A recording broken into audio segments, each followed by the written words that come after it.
So hello students, आज हम discuss करने वाले हैं बेसिकली हमारी डेफिसिट और एक्सेस डिमांड चैप्टर का पार्ट 5, जिसमें हम डिस्कस करेंगे बेसिकली कि हमारी जो एक्सेस डिमांड है और हमारी जो डेफिसिट डिमांड है, मींस जो हमारी आधी मांग है और जो हमारी न्यून मांग है उसको कैसे ठीक किया जा सकता है बाय द मॉनेटरी पॉलिसी। तो चलिए शुरू करते हैं। मेरा नाम है रवि कश्यप और आप देख रहे हैं आईटी क्लास की 95 प्लस सीरीज।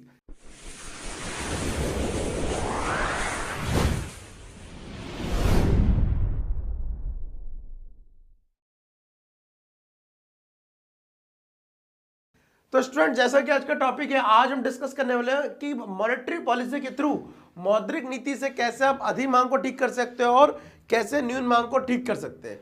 उससे पहले बता दूं, थोड़ा मेरे को बोलने में दिक्कत हो रही है अगर, क्योंकि जस्ट बिकॉज थोड़ी सी तबीयत डाउन है, चेहरे से भी लगी होगी और इसलिए कई सारी वीडियो आपकी रेगुलर नहीं आ पा रही है। बट कोशिश करते हैं कि टाइम से एक दो वीडियो जो बन जाए और आपका सिलेबस कंप्लीट हो पाए।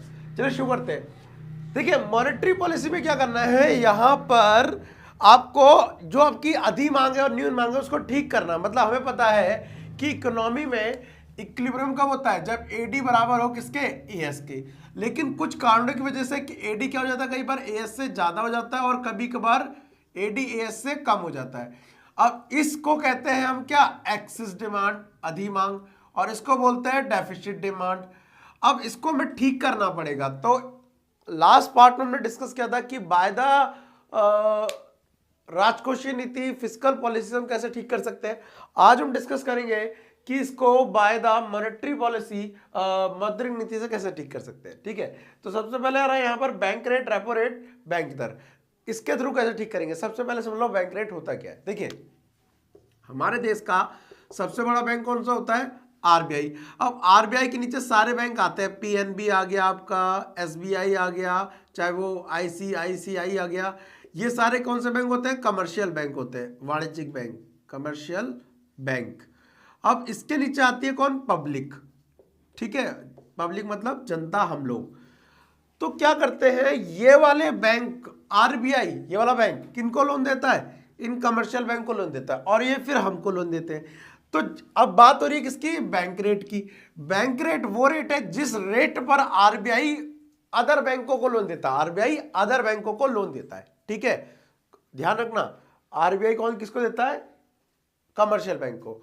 तो उसे बोलते हैं बैंक रेट, बैंक दर। ठीक है, अब यहां पर कुछ लोग कंफ्यूज होते हैं बैंक रेट और रेपो रेट में क्या डिफरेंस है। तो देखिए, दोनों सेम चीज है, लोन ही देना आरबीआई को, किसको, कमर्शियल बैंक को।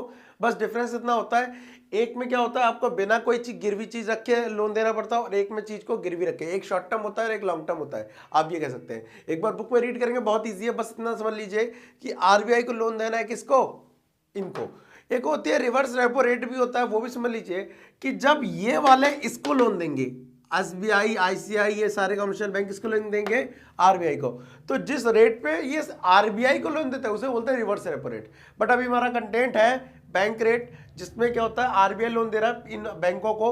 तो अगर मान लो इनने इसको लोन दिया 9% पे, तो ये इसको लोन कितने पे देंगे, 10% पे। एग्जाम्पल ले रहा हूं मैं, मतलब बढ़ा के देंगे। तो पहली चीज, अगर इकोनॉमी में डिमांड ज्यादा है, इकोनॉमी में डिमांड ज्यादा है, एक्सेस डिमांड है, एक्सेस, तो उसको ठीक करने के लिए हमें क्या करना पड़ेगा, डिमांड को कम करना पड़ेगा। डिमांड कैसे कम होगी, जब लोगों के पास पैसा कम होगा। और पैसा कम कैसे होगा, लोग के लोन को कम कर दो, है ना। तो अगर इनको में पैसा कम देना है तो ये रेट क्या कर देंगे, बढ़ा देंगे। और ये क्यों बढ़ाएंगे, क्योंकि ये बढ़ा दे, कंट्रोल तो ये कर रहा है। तो अगर जनता की डिमांड को कम करना है, पैसे की, किसी भी कमोडिटी की, तो आरबीआई को परसेंटेज अपने लोन की क्या कर देनी चाहिए, बढ़ा देनी चाहिए। अगर ये अपनी लोन की परसेंटेज बढ़ा देगा तो कमर्शियल बैंक भी अपनी लोन की परसेंटेज को बढ़ा देंगे। और इनके कमर्शियल बैंक द्वारा अपनी लोन की परसेंटेज को बढ़ाने से कहीं ना कहीं पब्लिक को लोन लेना महंगा पड़ेगा, लोन लेना महंगा पड़ेगा, लोन कम लेंगे, लोन कम लेंगे तो डिमांड भी क्या करेंगे, कम। And vice versa in the case of the deficit demand.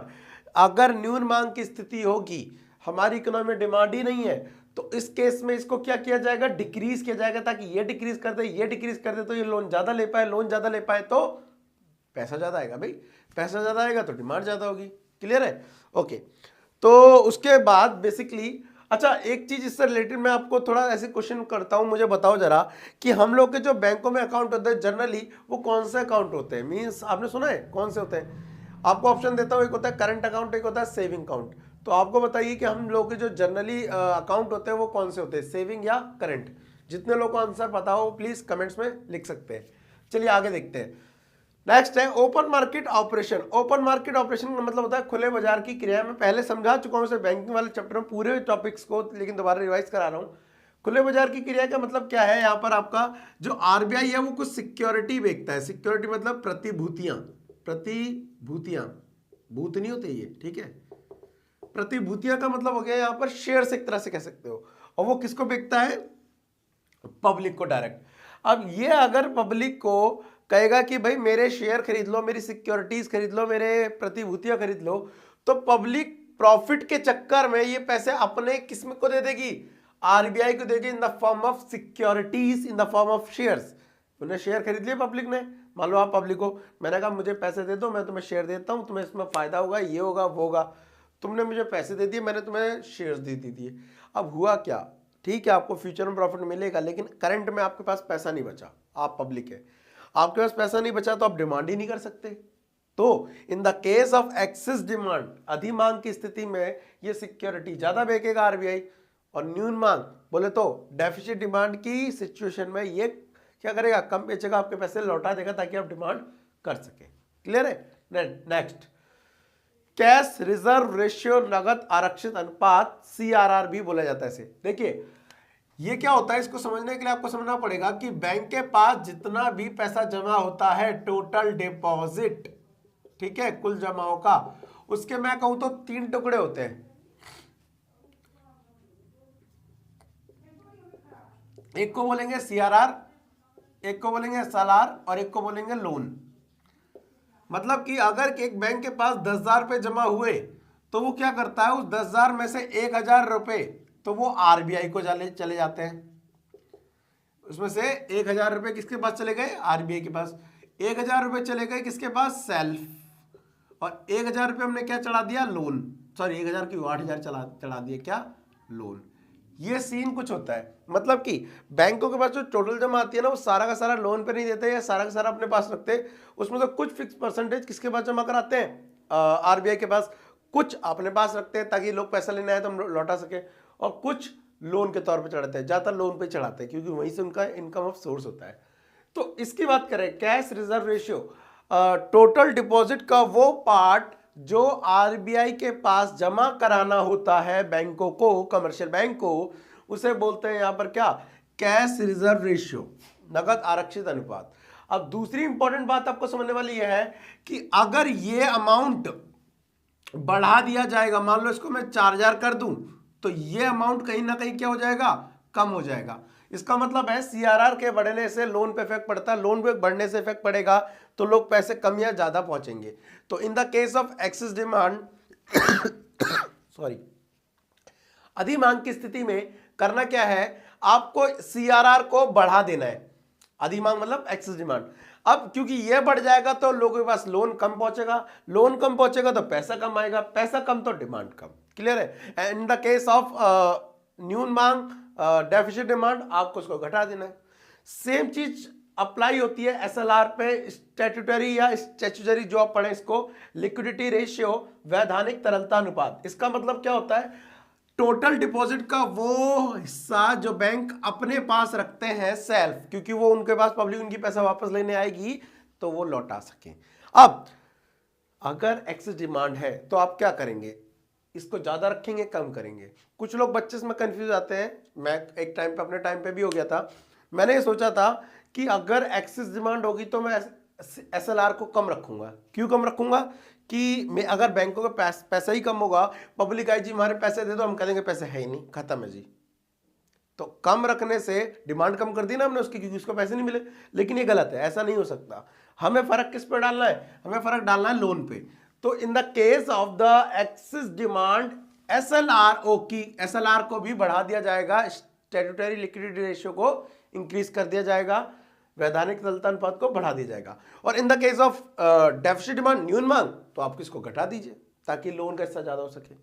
Next, margin requirement, सीमांत आवश्यकता।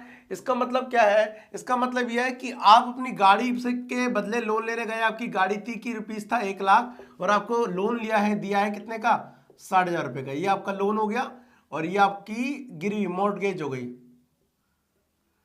आपने मॉर्टगेज क्या रखा है, अपनी गाड़ी रखी है। अब 1 लाख पे देखो 60,000 ही मिल रहा है, 1 लाख पे 60,000, कितने का अंतर आ गया, पूरे 40,000 रुपए का अंतर आ गया। तो इस 40,000 को बोलते हैं मार्जिनल रिक्वायरमेंट।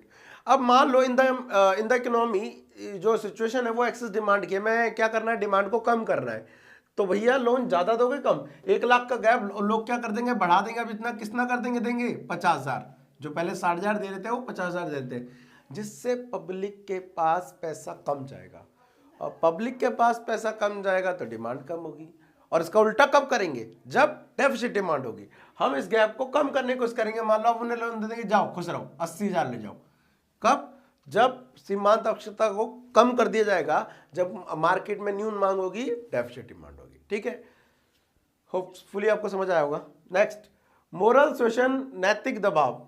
देखिए मोरल सुएशन का मतलब क्या है, वैसे ही होता है जैसे घर वाले आपसे करते हैं कि पहले तो आपसे कहते हैं बेटा पढ़ ले, बोर्ड आ रहे हैं, प्री बोर्ड आ रहे हैं, ठीक है मम्मी पढ़ लूंगा, नहीं होते तो कई बार मार भी खानी पड़ जाती है, डांट भी खानी पड़ जाती है ढंग से। तो ये क्या है, पहले बोल रहे तमीज से खुद ही पढ़ लो, नहीं पढ़ रहे तो आप पे दबाव डाला जाएगा, किसका, पेरेंट्स दबाव डालेंगे। ठीक है, तो वैसे ही यहाँ पर कमर्शियल बैंकों पे दबाव डालता है आरबीआई।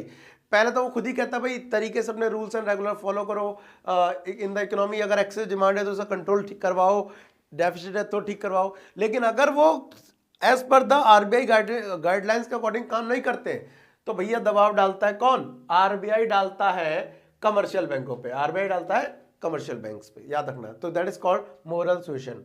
Last, credit rationing. अब ये सबसे लास्ट पॉइंट है, लेकिन एक चीज आपके दिमाग से निकाल दूं, आपने राशन वर्ड सुना है कि हाँ भाई घर का राशन लेके आना है।